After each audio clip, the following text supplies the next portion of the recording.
David Hogg says his 17-year-old friend put his boogie board on this beach trash can. And when a lifeguard asked him to move it, he did. But then the situation took a turn. He said, "I didn't know it was a crime to put your board on the trash can." Seem that I met Noah precariously through shooting him in the leg, which he seemed to believe, surprisingly. Do you think she believed it, Noah? Yeah. Godspeed, Aquila, Godspeed. Okay, countdown. 5, good, 3, 2, 1. Love the track. Now let's fine tune and find out exactly. Oh, that is just perfect. Bring in David Hogg. David is a senior at Marjory Stoneman Douglas High School. My sister actually had 2 of her best friends die in this horrific incident, and it's been awful for her. And that's why I'm really speaking out today, is because I don't want something like this ever to happen again. I want us to take action, and I don't want this just to be another mass shooting. I want this to be the last mass shooting. Wow, David, you are a well-spoken young man. What I'm looking for is reasonable change with the United States Congress and bills that are passed before I get back to school. The fire alarm was pulled so this sick man could come and get more soft targets. Actually, that was a bad choice. It's okay, you're fine. Actually, that was a bad choice because the janitor, sorry. It's okay, you're fine, David, you're fine. Honestly, when I was going out, I wasn't.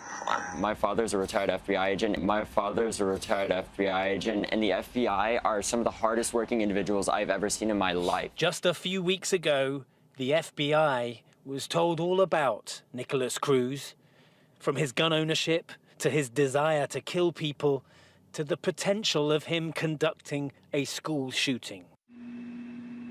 Perhaps if they'd looked, they would have discovered this footage taken by a former neighbor and said to show Cruz practicing taking shots in his yard last year.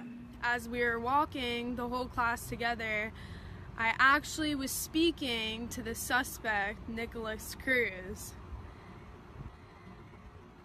Weren't you scared? In the moment I wasn't, because there was obviously definitely another shooter involved. And then I thank God to this teacher who opened up her door and let all of us in. She got shot in the arm trying to open the door, and then the other teacher, he got shot in the head trying to protect the other students. And it was like an hour, like it felt like years waiting for them. And then after all that, we finally got out, and like they started yelling at us to keep focused and pay attention ahead. The army people,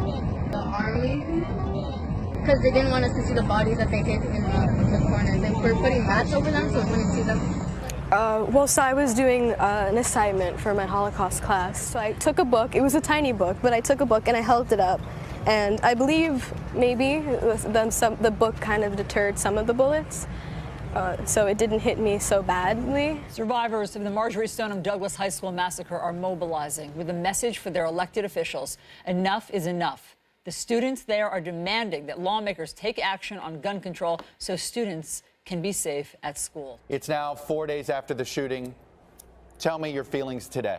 I want to say that this is our opportunity to talk to President Trump, Governor Rick Scott, and State Senator Marco Rubio to make sure that they know we are talking directly to them and all other members of the United States government that are being funded by the NRA to tell them now is the time to get on the right side of this.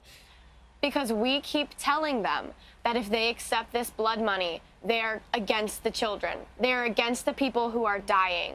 And there's no other way to put it at this point.